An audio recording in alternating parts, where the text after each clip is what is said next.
Welcome back to Babes in Bookland, your women's memoir podcast. I'm your host, Alex Franca, and today we're discussing Christina Applegate's memoir, You with the Sad Eyes. She played the hottest girl on TV, made us laugh for decades, and smiled through it all. But Christina Applegate was hiding. Childhood trauma, abuse, an MS diagnosis that stole some of the things she loved the most, and a truth that she's now ready to tell. Her brand new memoir, You with the Sad Eyes, is raw, unflinching, and honestly one of the most quietly urgent things we've read in a long time. My friend Lizzie is here for a book club episode. We both read this under 48 hours. Pull up a chair because this one is going to stay with you. Thanks for being here. And if you'd like to further support the show, you can subscribe on Apple Podcasts or find us on Patreon for exclusive content and extended episodes.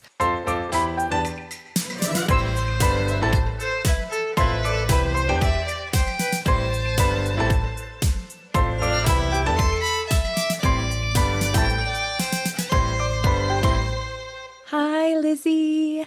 Hi, Alex. Thank you for being that friend that I can be like, can you read a book in less than 48 hours and be ready to outline it and talk about it with me? Yeah, I'm trying this thing where if I can release episodes pretty quickly after memoirs come out, I'm going to try to do it. So thank you for reading Christina Applegate's You with the Sad Eyes. What did you think? This was one of the hardest memoirs I have ever read or listened to. This memoir it's raw, it's brave, it's heartbreaking, it's so insightful. I listened to the audiobook in her own words. And when I tell you that I was deeply moved, I mean, I was crying with her. I was laughing with her. Like, I felt very close to her. I felt like I was in the room with her as she was telling me about her life. And I was very taken aback by how she was able to reference and share very personal journal entries going back to childhood and then extending well into her adult life. Having something physical to show you like how much your thoughts have changed and how much you've grown is Or haven't. Right. Is insane. What I really took away from all of it, besides the fact that she's so talented, so smart, a Hollywood legend in my eyes, is really that deep-seated, unresolved trauma can lead to unintended consequences later in life. Yeah. If we don't deal with the things that are bothering us or the things that have hurt us, it will have consequences down the line. And also, like, the responsibility that we put on ourselves to make other people happy almost always is going to make us more unhappy. Putting ourselves first. I completely agree. I actually did not cry until the very end. The very last line like broke me. The last three lines. And I just kind of wept with her for a moment. This memoir was such a unique experience for me because it felt like watching someone bleed. And then there was no way to like stop the bleeding. Yeah. I finished it in less than 5 hours. Yeah, you did. Sent you the outline Wednesday. I put aside my day to read it. Okay. I'm not like super woman, but yes, I'm a quick reader. And then I've just been kind of processing it because it was such a unique experience reading this memoir. And also it sort of made me reflect on like what I expect memoir to be. Do I need there to be these obvious life lessons or obvious soapbox moments? Because my biggest takeaway from this was that like, you better fucking figure it out because life is so short. And similar to what you were saying, there's so much regret in these pages. Yeah. I came into it a huge Christina Applegate fan. I left it an even bigger Christina Applegate fan with even more admiration and respect for her. I think that this is a story of a woman who searched for happiness her whole life. And maybe she comes to realize that happiness doesn't exist in the absence of sadness, but with an acknowledgement of it. In the prologue, she writes that this memoir is her finally sharing her truth. She writes, I truly believe that living in truth will liberate all of us. You, me, everyone. And so she does tell us her truth. She details horrific childhood trauma, which we'll get into, wonders if it somehow triggered or caused her MS, which was that moment stopped me. She writes about this constant darkness and sadness that she carried with her through her life. And she finishes the book highlighting the importance of forgiveness and the love that she has for her daughter, Sadie. She's still just in so much pain. And I think she's grappling with what her life has become, the Mm-hmm. things that MS, multiple sclerosis, has stolen from her. Mm-hmm. And she's unsure about what her future holds. And so, in so many ways, like when I read Demi's memoir or Viola Davis's memoir, right, they have had traumatic childhoods as well. But it feels like they've come out on the other side of it and they're ready to like do life differently now. And it's like Christina Applegate doesn't have that privilege, Mm-hmm. which was so interesting. I don't know. I'm still like sitting with it. So this book stays with you and I think you're going to just keep rethinking about things that she said. So we're going to work through it today because I think through her memoir, she encourages us to embrace our own truths, our darkness and our light Mm-hmm. and our light. She writes it all with a sharp, biting humor. So we'll try to infuse that a little bit too. Okay, let's get further into it. So this book was published March 2026. This is her dedication. This is for Sadie. Everything I do is for Sadie. Writing this book is for Sadie. These next words are for Sadie. My darling child, you are my reason, my season, and my lifetime. The love for her daughter just poured from these pages. Mm-hmm. Mm-hmm. All right, let's start with the quick topics. All right, Lizzie, what is your favorite Christina Applegate project, TV/movie? You know that I love Don't Tell Mom the Babysitter's Dead. I made you sit and watch it with me. Yes, we realized that that was a movie that we both loved as children. What is your favorite? My favorite is this underdog of a TV show, Samantha Who. She does write about that a lot in her memoir, which I was so happy to read about. All right, next quick topic. Okay, so she shares these letters that her father wrote to her when she's an infant. He ends up abandoning her and her mother very quickly, which we'll get into. And this was a huge traumatic thing for her. But I loved reading these letters. I remember a girlfriend telling me when I first had my kids, she had set up an email account for her kids and would like email them. And I have started that. I have email accounts for both my kids. I used to be a lot better at it. I meant to send them an email 2 days ago when I made the outline. I'm sending them an email soon. But have you ever thought about, like, do you have letters from your parents? Yes, I do. This entire memoir has really inspired me to document more, not just in potentially writing letters to my daughter, but writing down my own thoughts about whatever's happening. Like I said before, I'm really impressed that she started kind of cataloging her life and experiences at such a young age. And then that became like almost a ritual, or I mean, that was like part of her routine, and that they all survived and that she was able to look back on them. Mm-hmm. I'm wowed. I'm just totally wowed. And like also there's a little bit of fear in that because you're putting word to paper and potentially someone can find it and read it. And I mean, clearly no one read any of her stuff. It's definitely something that after reading this, I feel inspired to do because there's got to be something therapeutic about getting it out and putting it on paper. Yeah, I think that, if her whole memoir is about being truthful, to me, her journals throughout her entire life were kind of the one place that she really could be truthful and like let the ugly truth. Yeah, I actually was really struck by the fact that like she kept it all too, because we've talked about this. Like I had journals from high school and I got rid of that shit in like when I was in my early 20s because I was like, oh gosh, who is this girl? That's so embarrassing. And maybe now it would be kind of cute to have, yeah, just the idea that she realized she wanted to hang on to these things. Right. I don't think that there was any mention of therapy, like Ye- like actual like therapy. I know that she turned to a church and then, have specialists and whatnot. But do you remember any? I remember because I was waiting for that as I was reading it. And I remember she kind of mentioned like she got help for her eating disorder. Okay. And I don't know what that meant, but you're right.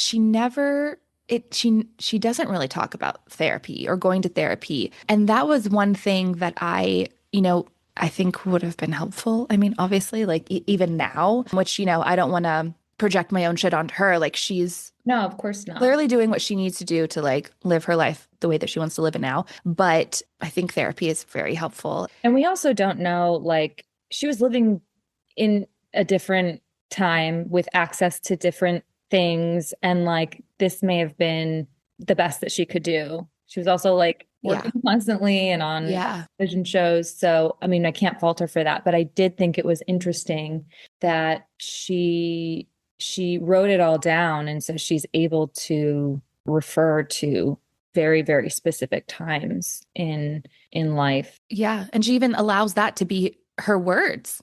She's like, I already wrote about this experience. I'm just going to copy and paste my journal here, which I appreciated. Yeah. I do feel like she also seemed to be working through and reflecting on her life with us as she wrote her memoir. It felt very like happening in real time. Yeah. This was not someone who had like worked through stuff, all of the stuff. She was like, I'm writing my truth, I'm telling my story, and oh, I'm realizing this right now. And oh, I'm realizing this right now. And so that was a very unique experience too. Yeah. So I told you that I listened to her tell me her story, and you can very much tell that. Yeah. And that's okay. I mean, I think, sometimes I feel like people have written memoirs too soon. Oh, yeah. But in her case, it kind of worked because you understand that this woman needed to get her truth out before she no longer could. And I'm sure it was still a very physically painful process to actually sit and write this memoir. And there's also just this aspect of like, we are interested in celebrities' lives. Mm-hmm. We're interested in them. And there's some fun Hollywood gossip juice tea in here, that makes it extra interesting. But I think that was like something that at the end of the memoir, I was like, damn, dude, like she doesn't get to take all of these reflections and like move forward in life in an only positive way because she literally can't. Yeah. And it was heartbreaking. Yeah. But it was to me this just like siren going off in my head. Like, love yourself before it's too late. Love life before it's too late. Work to feel you deserve a good life before it's too late. And again, I hope anybody out there listening, like, I'm not trying to project how I think she's feeling, but at the end of the day, like, this is just what I took away from it. So maybe that's not what she was going for, but that's what I took. So, okay, next quick topic. This is the story of how Christina Applegate got her name. Chilling.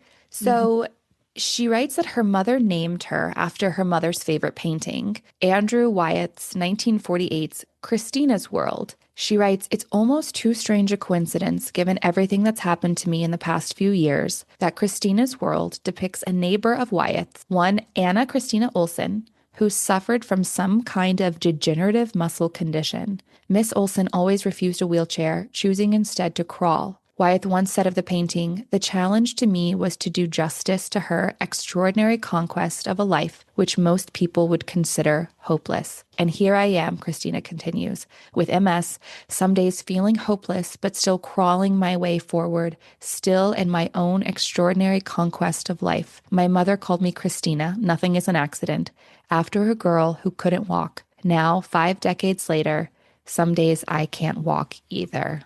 I know exactly what that painting is. That's one of my dad's favorite paintings. And as I was listening to her say this, I was like, oh, I was drawing the connections. And when she gets to the part where she says, nothing is an accident, I was named after a girl who couldn't walk, she chokes up, and it just immediately killed me to, in real time, as she's talking, start connecting the dots and making those parallels that she was eventually about to reveal.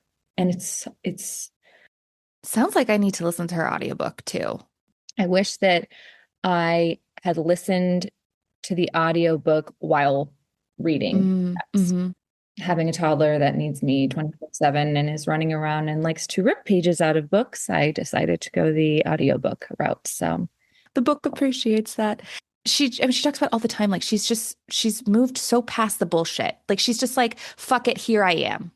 I was pretending, I was lying to myself, to the world for so many years. And like, I just don't want to do that anymore. And I love that. I love that she allowed herself to be raw. I feel like a lot of these celebrities, when they go back through their memoirs, because I've had other friends listen, and I'm like, did they get emotional? And they were like, no, they're very professional, you know? And I was like, oh, but it's your life. This is your life you're talking about. So I'm all about it. I definitely suggest listening to the audiobook. Even more moving, it sounds It like. is Yeah. so moving. I mean, there are points where I like had to catch my own breath. Her memoir reads very conversationally like that. Like it feels like it would lend itself to actually being very well received as an audiobook. So, last quick topic. So, her title, like I said, is from the song True Colors by Cyndi Lauper. And I couldn't help but think of the entire song when I read the title of her memoir. And so I just wanted to kind of share them. So, the song starts, You with the sad eyes, you with the sad eyes.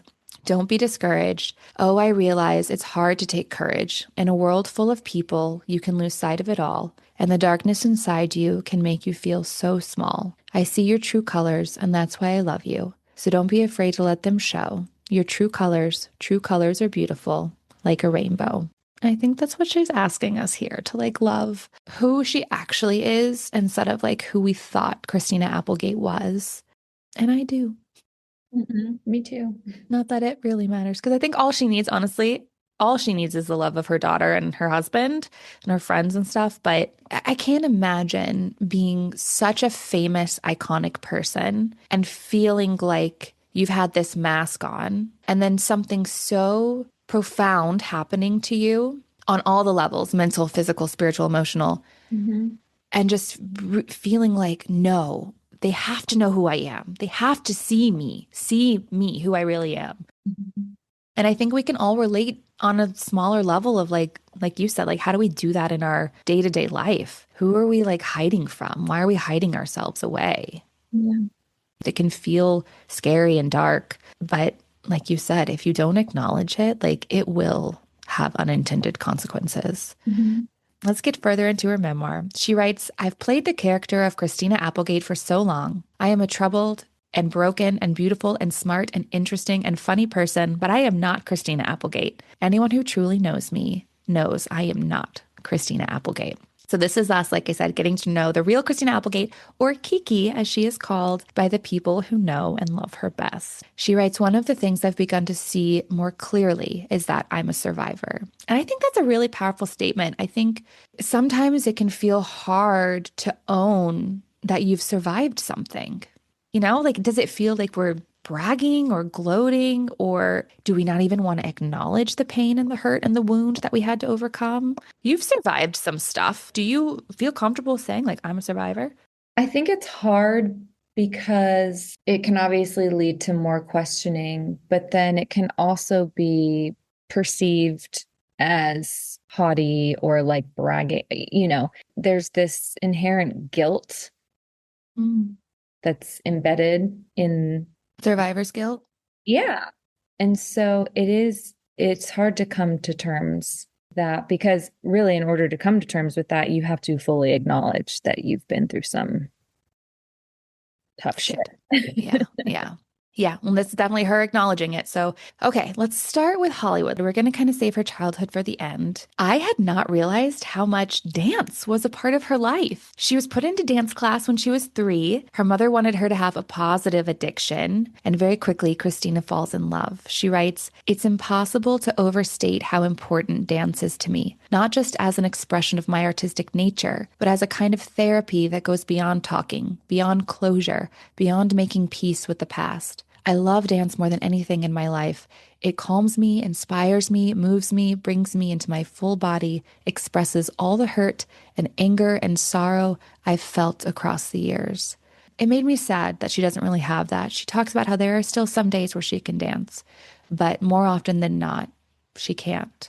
And I feel like you probably understood this on a much deeper level than me because you are also a dancer. And I honestly had no clue whatsoever that she had such an extensive dance background. Like literally started in dance at the same age that I started in dance. And like, they always say once a dancer, always a dancer. It's just like it's a part of you. It's like Mm. indelible, you know? And dance is one of those forms of expression that really is impossible to like fake. However you're feeling when you dance is very, it's being shown throughout your whole body and face. I imagine that it could almost be a relief, right? Because you're so almost taken out of your head because you're so in your body in a way that I don't think you can be in any other place. It's this very strange dichotomy of feeling very free and like wonderful, but also at the same time being very vulnerable. But somewhere in that mix, it can be very therapeutic because it presents the opportunity for catharsis and finding it in every single part of your body. And I imagine too, when she's so young and she's going through so much, you don't have the vocabulary. You don't have the words to articulate what you're feeling. It just feels like it was her way, like you said, this cathartic way to work through what she was feeling, what she was experiencing in a safe way where it was all for her. This was how she was able to work through, at least in a small way, what was happening to her. Definitely her therapy. Yeah. Whew. Yeah. It makes you wonder, I want like if she hadn't have had this, because she continues dancing, she says, like even in between seasons on Married with Children, and just any time that she could, it was her church, it was her therapy. Yeah. She has dance studios built in all of her homes. I mean, that is so cool. I wish I would have realized that she was doing Sweet Charity on Broadway, which we'll get to, and like gone and seen her. I bet she was a revelation. I bet she was fantastic. Mhm. But yeah, it's a shame that that never translated to film. She was never presented with an opportunity to be a dancer Mhm. in film because I really would have loved to see that. Okay, let's get back to her beginnings in Hollywood. She writes about being 5 years old. She sees the handprints outside of the Grauman's Theater and the Hollywood Walk of Fame. She writes, I remember thinking, this is magic. These people will be here forever. And I had this moment because that's what I used to think. You're immortalized when you're in film. You do exist forever, a part of you. And that was really one thing that, like, I had a major fear of dying when I was a kid. I don't know what it was, but I always understood the fragility of life. I always felt like it was right. It was like ready to be pulled away from me. Mhm. And I just thought, yeah, there's something to this. I want people to know I was here. And now they can watch me in some Lifetime movies and some B movie horrors. And you know what? They'll know I was here. So there you go. No, but like there was that sense like when she was like these people will be here forever. I was like, "Oh my God, Christina, that was it for me." Yes, that was part of it for me. What drew you to Hollywood? Because I know we've talked about why you liked acting before, but like why Hollywood specifically? Honestly, it just looked like a lot. It looked like great fun. When I would go to the movies, and at the end of the movie, and I would see the rolling credits, and I would see how many people were part of this production, it really felt like being a part of something that was fun. It's so true. You know, those commercials were cheesy as hell. But Nicole Kidman was right. Like, there is magic when you go to the theater and you're having this experience simultaneously with other people and this large screen. It is magical. And of course, now, you know, being in the industry, we know it's not all fun and games, and it's actually like full of predators and mean people, like it just like mean people. But when it works, when it's cohesive, when you're all cooking, I mean, it's the closest thing to experiencing magic besides like creating a little human inside my body, I guess. You know, that's pretty magical too. It's the best. I mean, it's the best. Okay, so back to Christina. She quickly becomes the breadwinner of her family. She writes, working was never a conscious decision I made. It was how we survived. I got good at it because I had to. I had no choice. Let's learn how she got her first job. She accompanies her mother to a job when she's 3 months old. She plays her mother's character's baby on Days of Our Lives, a little boy named Bert. And then she says, I was asked back for another episode. My mother was not, which was pretty funny. She gets her SAG card. So, for anyone who doesn't know, SAG is our union, Screen Actors Guild, and you have to have a membership with the union in order to get kind of like the big role. So, you wanted your SAG card. That was the way to do it. And she's 5 when she gets it doing radio ads for Kmart. Mhm. And at 7, she was earning real money, and she writes that she never stopped working until MS. She writes, at a very young age, working was my identity, my everything. Being on set was where I felt most comfortable. I had to be someone I wasn't, and I found in the guise of a character, I could protect the little scared me. That world was organized and had rules. I got to escape into something I wasn't. It is an escape. It's an escape. And for her, a very welcome escape. She writes, and never once have I ever wished I hadn't been a performer, because if I hadn't, I'd have been dead. I've watched my friends struggle their whole lives because of how we were raised in that canyon, Laurel Canyon. But I always had work, always had some place to go. It does feel like, I mean, she's very talented and she was an adorable little girl. So you understand like why she got these roles, but it feels very serendipitous that from a very young age when she was already experiencing so much trauma, I mean, violent trauma, she did have this safe haven. Like, Mhm. thank God. Thank God. Mhm. She just grew up so fast. And what a thing to recognize too. Like, I'd be dead if I wasn't working. And it's so interesting for me to read about how she kind of grew to despise, Christina Applegate, the character, when it feels like Christina Applegate saved her. Yeah. And I get it. Like, I get because of who Christina started to represent to her, this kind of false identity. Christina was just another character she played. So when did she get to be herself? I understand that. And she does come across really grateful of her career. She really does. But I loved how she also carried this sense of like, I don't know, it's not life or death. It's not rocket science. Like, it's just fucking acting, you know? And you can tell that she had a lot of confidence in herself and her ability, which definitely comes from consistently working when you're 5, right? Like, work begets work. Mhm. But I found it so interesting to read about this strength and this like fuck you attitude that she gave to Christina Applegate, the actress, Mhm. all while struggling with body image, self-esteem, self-loathing, which we'll get more into. It was just, it's like the dichotomy that we're walking contradictions. Yeah. But do we recognize it? Right. Do we know it? She was and still is just trying to survive. Like, Yeah. had to be working to survive, to provide for her mom and herself. But it's wild because you say that, and I agree. But at the same point, she was not like, and so I had to get the job. Mhm. Like it's fascinating to me. There doesn't seem to be any desperation. Now, I do think that that comes from just like booking. She never talks about having a low moment where it seemed like it was all going to be taken away from her. And I think that was just her luck, I guess. She seemed pretty bummed out about the Elle Woods thing. But you understood why she passed that up. And I mean, Yeah. I like Christina would have been great in that, but like Reese's Yeah. perfection. So, and we have a bonus episode about Legally Blonde, its original source material, and more. So, check that out if that's also one of your favorite movies. Okay, so she's working consistently, like I said, but she is extremely hard on herself about her looks. This is a thread that will continue until even now, it seems, as she's writing the book, though she does seem to give less fucks about how she looks because she no longer has any control. She's just had to literally let that go. But that little voice inside her head never goes away. And that was really sad and something that I got. I mean, not to this level, but it is really hard to silence that critic. And in Hollywood, especially, I get it. But it was so interesting because Kelly Bundy was an objectively Hottie McHotterson. Yeah. We want our daughters to feel beautiful and pretty.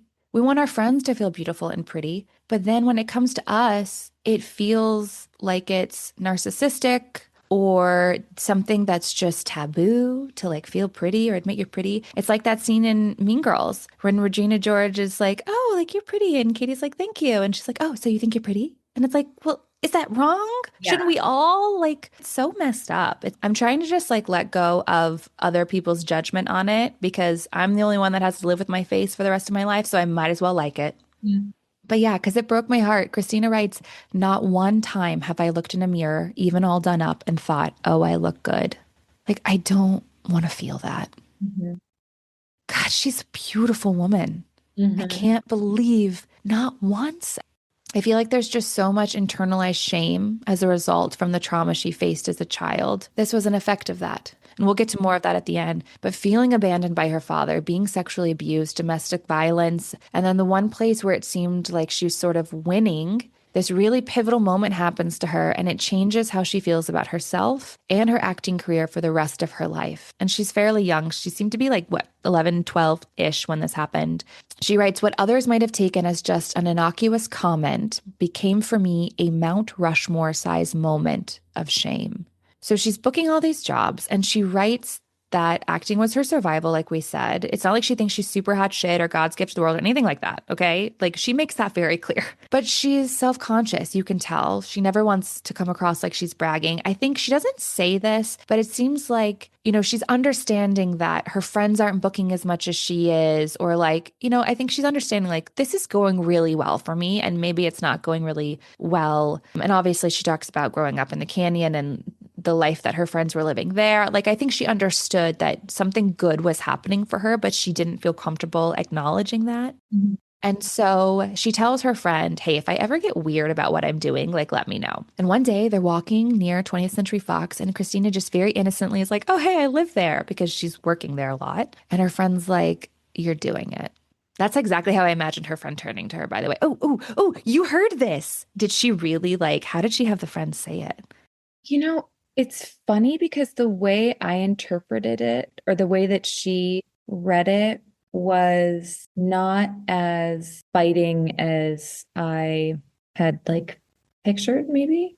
So yeah, I mean, Christina herself, she says it was a very innocuous, like, it shouldn't have, it seems like she's feeling like it shouldn't have affected her as much as it did, Yeah. but it does. And it's a realization that, like, A, the things that we say can hurt people without us knowing, but also it reminds me more of, like, and I've said this a million times on the podcast before, your triggers are not your fault, but they are your responsibility. So clearly this little thing, this, "Oh, you're being too happy about your life," was a huge trigger for her. And she never realized that she needed to understand why and take responsibility for, like, that Mhm. aspect of it. She didn't need to take responsibility for the trauma. What happened to her was not her fault. Right.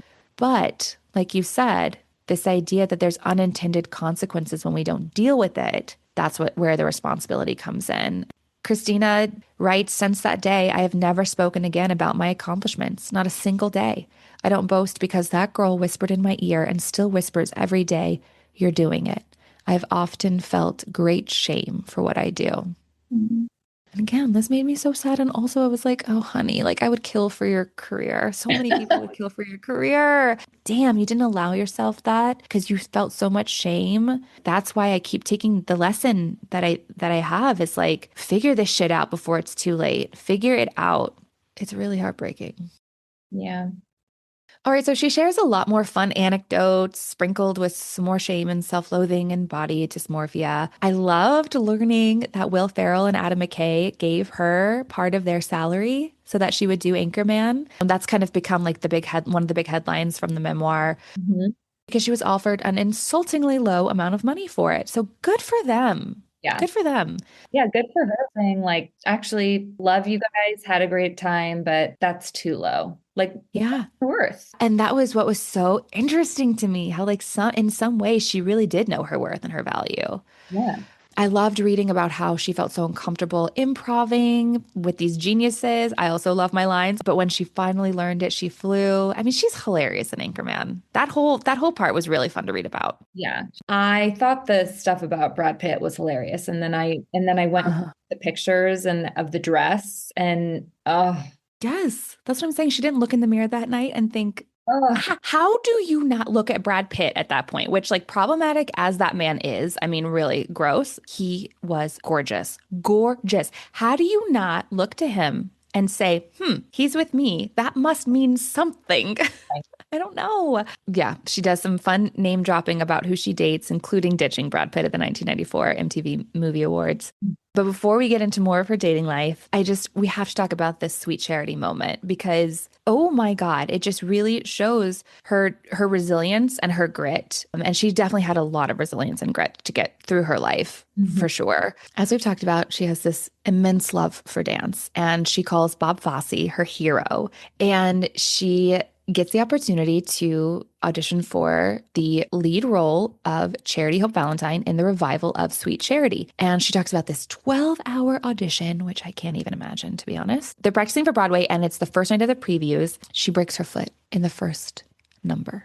And she writes about how all of her life she's had these wonderful things happen to her, only for them to be quickly followed by something terrible. She can kind of point to this throughout her memoir a few times. And this is a moment she points to. But like that wasn't the end of this story. She tells herself, I'm going to work my ass off to stay in Broadway shape. She swims every day, keeping her lungs strong and healthy. She says, I'm going to heal this bone in time. Like I am going to play Charity Valentine on Broadway. And she talks about like visualizing. At this point, she's involved with the Agape Church in Los Angeles. She brings it up minimally also in her memoir, but you can Google it. It's kind of this, it's a church that marries like visualization and meditation, manifestation with like love and being God's love. And God is just kind of love. So the church leader kind of tells her, like, visualize your doctor saying, I've never seen a bone heal this quickly. Visualize that visual. And then she writes about how she goes to the doctor and the doctor says, I've never seen a bone heal this quickly. I mean, whatever you think of visualization and manifestation, like sometimes moments like that happen. Believe me, I've tried to will myself an Oscar win by now, like a million times and far-fetched, but it was a cool moment. It was a cool moment. Definitely. And so she does. She comes back. She has to prove to the producers that she can do it. So she dances the entire show, sings the entire show, acts the entire show solely with the choreographer to prove she can do it. They're like, fine, come back, only to find that the show is closing. No, because nobody's come to it. So she puts up $500,000 of her own money to keep the show afloat. She also writes, like, I didn't do it just for my own ego. I did it to save everyone's jobs. And I believe that because honey don't have an ego at this point. Like, when did she ever? And she gets nominated for a Tony. But she doesn't tell anyone about it because she doesn't feel like she should. So insane. Christina! Throughout the book, I noticed, like, I know that it comes from a good place. I think she is a good, kind person, but the amount of responsibility that she puts upon herself to make others happy and to make sure that other people are okay. I mean, it's admirable, but At what cost? what cost? I mean, yeah. And we're going to talk about that specifically with her mom, almost coming up. She writes this. She writes, I'm cursed. It's a feeling I've had my entire life. Something good happens and then boom. As I think you can tell by now, I'm a big disavower of myself. I wonder how my life would have been if that hadn't been the case. I guess I'll never know. But I like to think there's an alternate me somewhere unburdened by this self-doubt. God, what a another like sad realization that I think she's sharing because she wants other people to have these realizations sooner if they need to. yeah. Mm-hmm. Okay, so let's get to her love life. She picks a lot of bad boys to like date and be with. Mm-hmm. She writes, I'm going to fix you. I'm going to save you. I'm going to help you. That's what she was attracted to. She wanted to save them. And I thought it was just ironic because she wasn't saying that to herself. Exactly. Yeah. She shares about Brad Pitt, like we said, but I think her chapters on the abusive multi-year relationship she had in the 90s, I think those are among the most important in her memoir. Absolutely. Christina shares so much with us, including her own admission of not understanding why she stayed, how she couldn't leave. And it got really scary. He was incredibly controlling, verbally abusive, physically abusive. She thought he was going to kill her. At one point, it seemed he would have killed her if she hadn't have thought very quickly to call her security guard. She pretends she's calling her mom. Mm-hmm. At this point, he had poured an entire bottle of vodka down her throat, and she pretends to call her mom so that she can be like, oh, that way she thinks I'm okay. Because we ended the call, so she doesn't come here, but instead she calls her security guard and he, thank God, understood what she was trying to tell him and comes and saves her life. And she never names this man, which I thought was really interesting. She doesn't even give him a fake name. Right. She redacts his names in like her journals, Right. Mm-hmm. but he's just he, but you can look him up. It's not that hard. You can literally Google who Christina Applegate was dating. Did you do that? No, who is it? We're not going to say his name because we could be wrong, but the internet has a man that she's dating. And this guy is like married now. Well, he had been married. He's divorced. He has kids. It's just, I don't want to speculate. I don't even want to talk about this guy much longer, but I just find myself wondering, like, does that behavior change? Who is he now? I don't know. It was extremely fucked up and it is so weird. It's just crazy to me that you can have such violent, toxic people in your life. And then thank God she got out of it, which when you read her memoir, it's a lot of up and downs. And even you can tell she's right there with you being like, why wasn't this enough? Why wasn't this enough? Why wasn't this the turning point until she finally is able to escape him? But then like he goes on. We also talk about the fact that that deep, nasty scar that she suddenly developed was from him throwing a lighter at her face. Do you know how hard you have to throw a lighter at someone's face to literally cut them open? Yeah. She kind of credits David, how do you say his last name? Oriana's. Boreanaz, also known as Angel, Mm-hmm. with helping her finally break out of this cycle because she just needed to like date someone else Mm-hmm. who was a good, kind man. She was finally able to get out of it, but it was tumultuous and it was important to read. She writes, "No one should shame a woman for staying in a terrible situation like the one I faced. But when we're in it, we really don't know what to do. We're scared. There should be no shame in staying. Please, we are already too hard on ourselves. But there is no survival either." Mm-hmm. What a powerful sentence. Yeah. What a way to get people who don't understand what that experience is like to understand it, Mm-hmm. and women and men who are experiencing it, just like maybe a little wake up. You can't save this monster. You can't change this monster. Right. Okay, let's get into her health journey. So she writes about her breast cancer diagnosis, the double mastectomy, and the recovery. She shares her journal entries from that time. And those are really poignant and powerful passages. And again, she lets her words speak for themselves. And she also is able to put us into this experience in a way, if we haven't experienced recovery from a double mastectomy or a cancer diagnosis, to just understand. She writes about creating a foundation called Right Action for Women, which aims to cover the costs of services for high risk women, like MRIs for dense breasts. And she writes that in its lifetime, it was able to sponsor hundreds of tests. So it's unclear if this is still something, but I'm glad she included it because she brings up this point that like testing is so expensive and insurance often fails to cover Mm-hmm. these potentially like life-saving preemptive measures, which make no sense. Mm-hmm. And it feels very frustrating and cruel. So I'm glad that she brought that up. And I do think that this is something that like as a country and a society, like we need to start reckoning with. Like, why are we not covering tests that can find cancers and issues way earlier? It makes no sense. Is that stuff should be way cheaper than like the cost of chemo or radiation or surgery, right? Yeah, I mean, it just furthers the narrative or the idea that it's all about money and these health companies want us to stay sick so that they can continue making money. Yeah. Ugh, it's It's so the sickest thing of all. It's the sickest thing of all. It really is. She also writes this, but there are ways I know I hurt people instead of helped, both others and myself. And she goes on to tell us about how ashamed she feels about going on Oprah and doing an interview with Robin Roberts where she pretends that she is just strong, says that diagnosis was a blessing, just focuses on being uplifting when really, she writes now, she should have told the truth. She writes, I was acting like Little Miss Warrior, but that's not how I felt. Yeah. So having gone through a similar bout with cancer myself, I think that in order to get through what is arguably going to be one of the worst times of your life, it really does come down to survival and doing whatever you have to do to survive.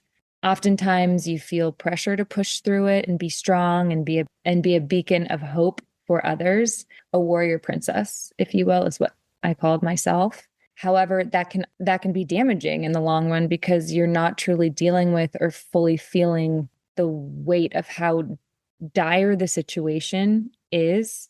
And so this pressure that she feels to be uplifting is wild because that's not her job. Again, like taking on these responsibilities, these massive responsibilities, when that's not she doesn't she doesn't owe that to us. Yeah, that's well said. She speaks about how she likes to be in control, and I suppose that this responsibility she feels comes from a place of, I don't know, showing people Controlling the narrative in a way, right? Like, and showing people what she thinks they want or like need to hear.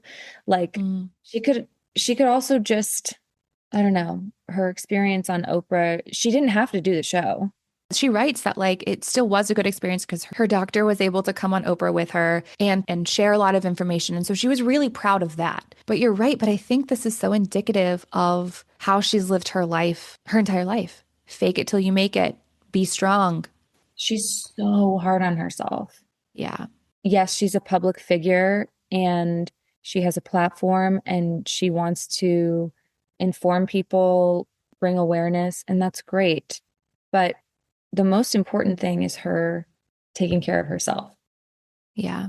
If you're going through something like that and you have to, and you tell yourself, I am strong, I am a warrior, and that works for you, and that's your truth, then that's great. But what she's saying here is that was not her truth. And she had an opportunity to go on to these national shows and say, I'm hurting. This is hard. This is painful, which is something that women have a really hard time doing. Like you said, we take on a lot of other people's burdens and the weight of other people's emotions. And there's also this idea, I mean, a very real recognition that, like, that's not what the world wants to hear. Mhm. So, how can we collectively, as people in the world, encourage other people to show their pain and allow to see that pain? I mean, I've talked about this on the show with other people. Like, people don't like to grieve, people don't like to talk about death. We like to pretend, la, la, la, la, la, these things. See, this woman, she battled cancer, she beat it. We don't like the stories where they don't, Mhm. because what does that say for us? Mhm. But that's the truth. That's life. You can only have light with the darkness. Mhm. Light does not exist without darkness. She writes this: I think women feel less alone and more empowered if someone tells them the truth. Amen.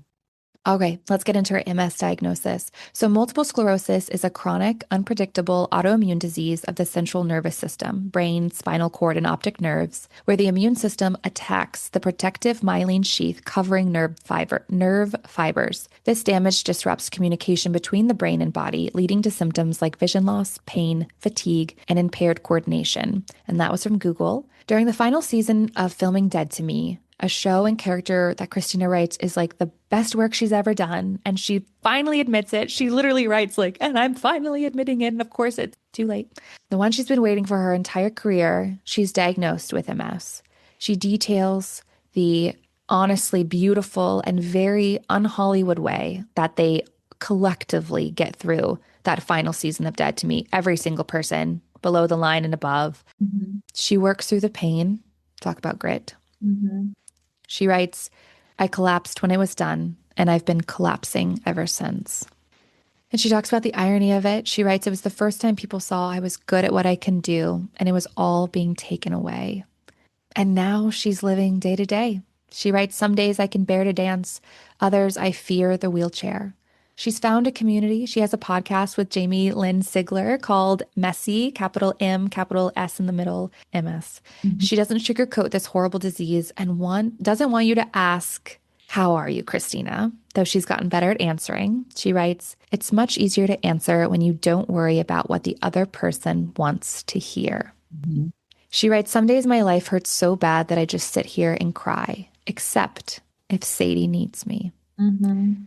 You are a mom. Mhm. Have you found a new sense of strength, a renewed sense of strength in being your daughter's mother? Things become very clear, priorities become very clear, and a lot of things start to not matter as much. She's my main priority. She's my everything.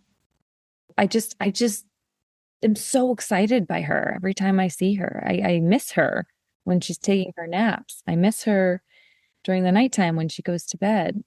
Becoming a parent has been a very, very rewarding role. And they've actually found that women's brain chemistry changes when you become a mother. I can So feel that. yeah, no, it's wild. And yeah, I think you're right. There's just this sense of like, it's not about me anymore. It's about them. And when you make the choice to bring the child into the world and you choose to be a good parent the way that Christina so clearly chooses to be, I mean, you can tell she's a damn good mom.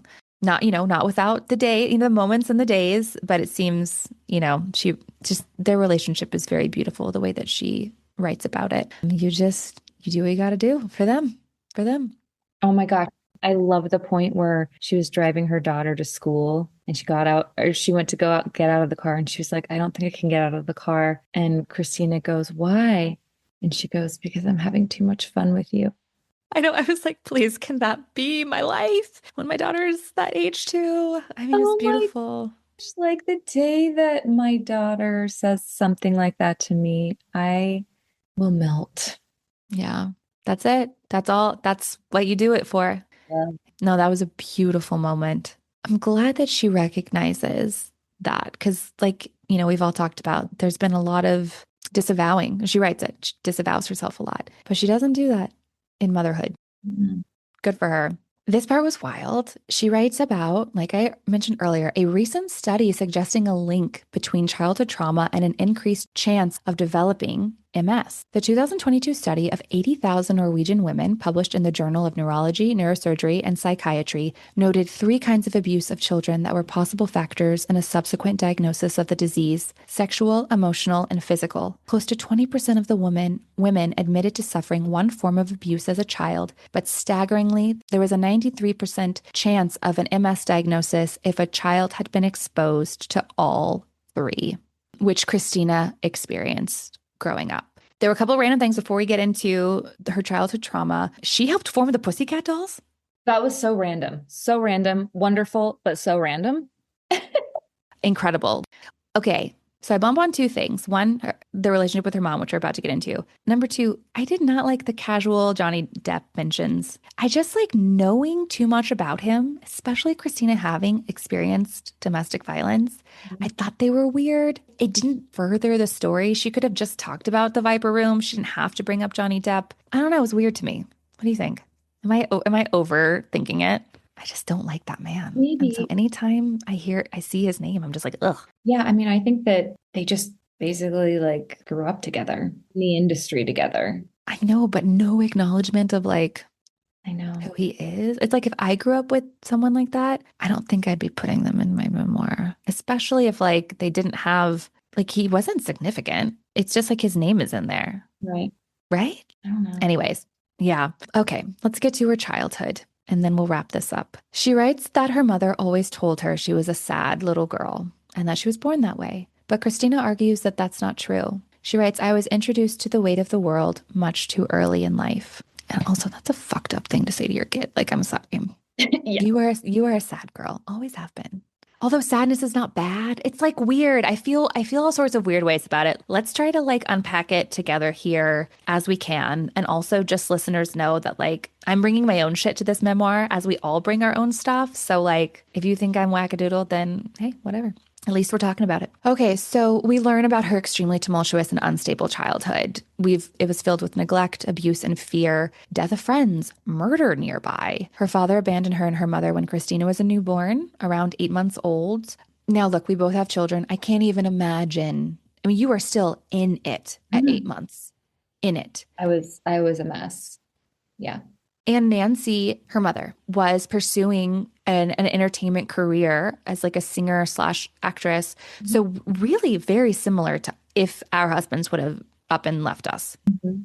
We don't have this job that we can return to. We don't have income coming in. We don't have benefits. Like very, very scary. Okay. So I just want to put that up front that like I acknowledge that her mother was put in a very difficult place. And I do think that she tried the best that she could with what she had to work with, which, as far as we know, were her own mental health problems and problems with addiction, which Christina does mention. Like, okay, so I acknowledge that.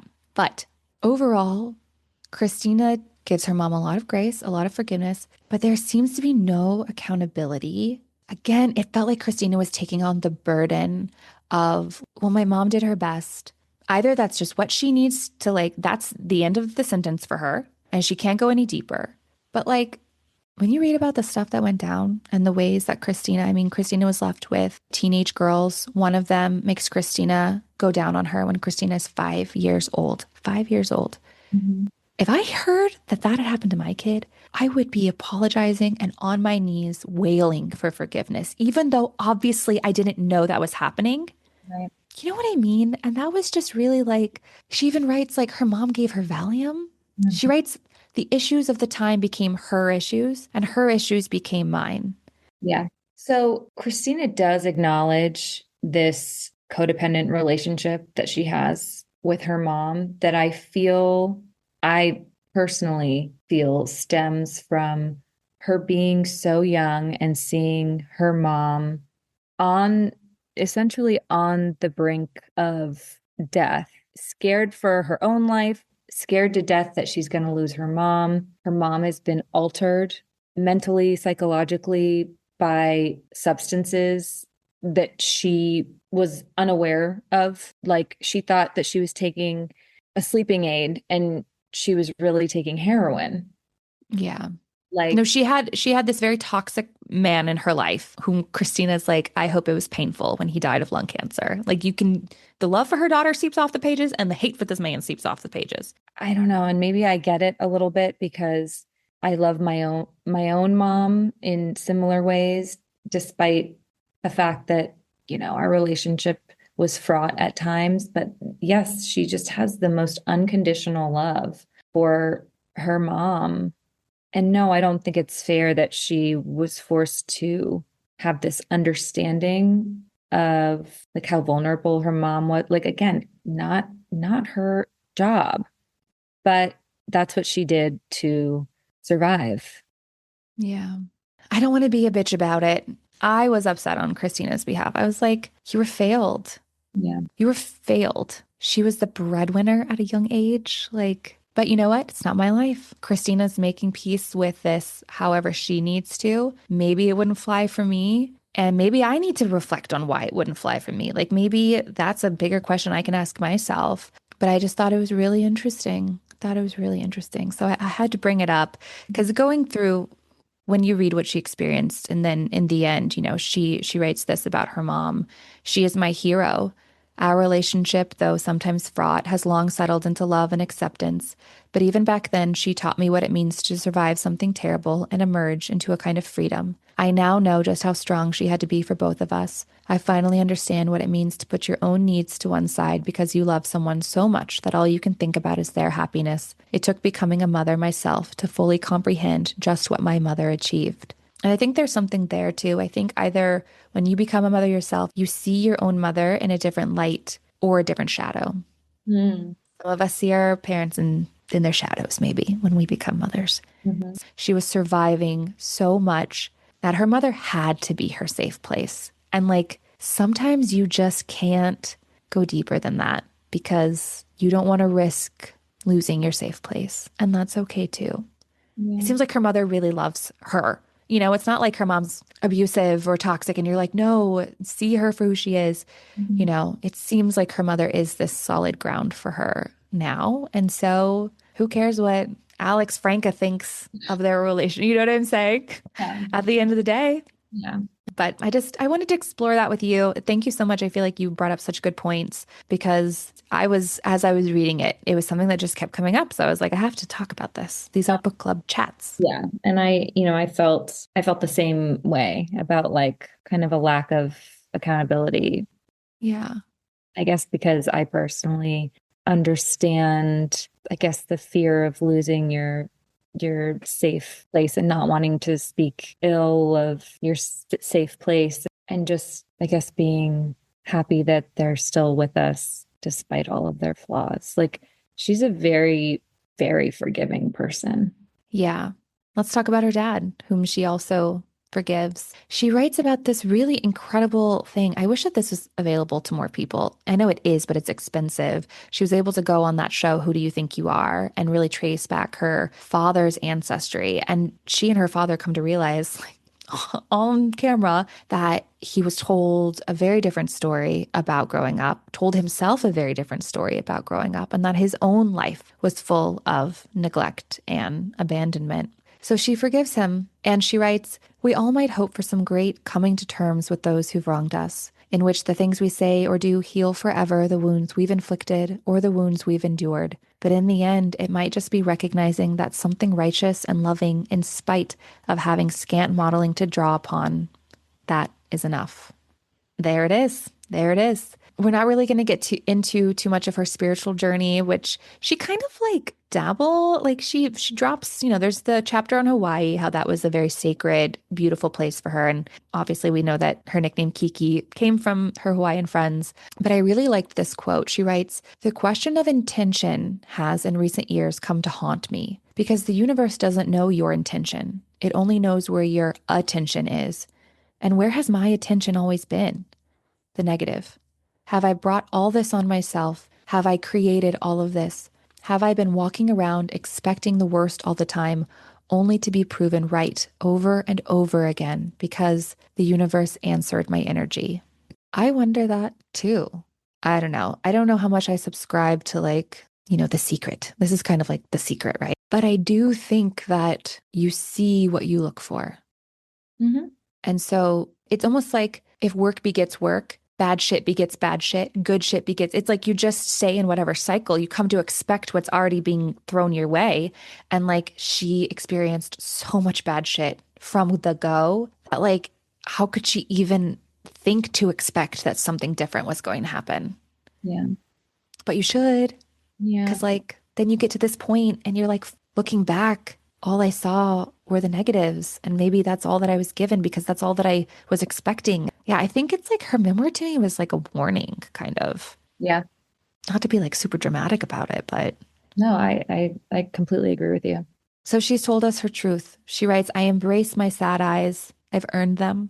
And she continues, "Alongside the need to confront the truth and enormity of all that I have lived through, a beautiful thing emerged.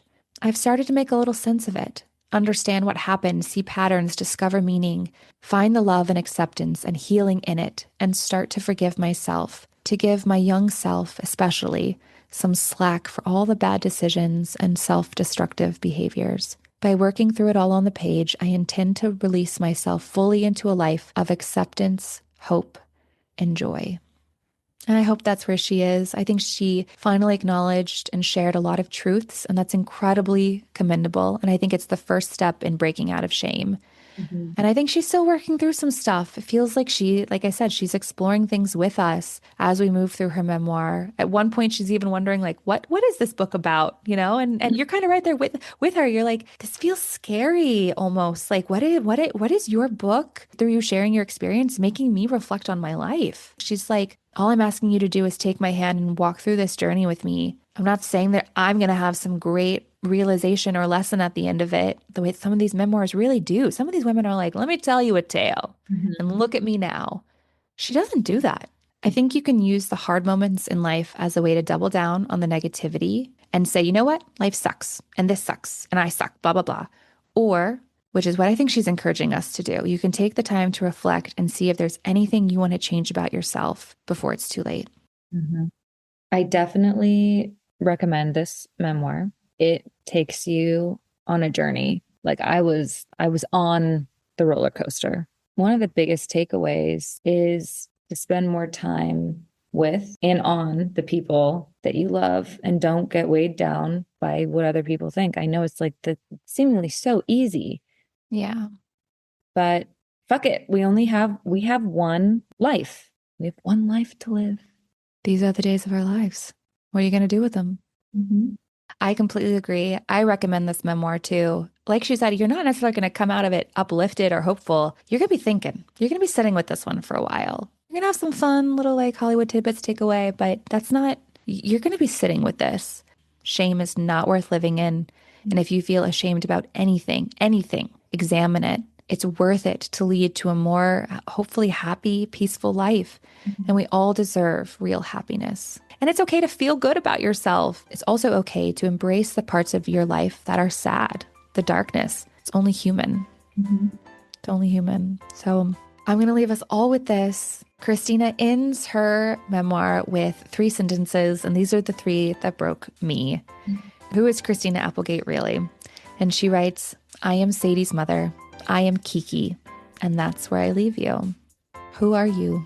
Who are you?" Lizzie, thank you so much for just taking in this book and quickly sitting down with me and having a book club chat. You brought so much goodness to the table. I had a lot of laughs. We were laughing until we were crying. Thank you for having me. It was a joy and a pleasure. I always appreciate you. I love you. Love you too. Bye.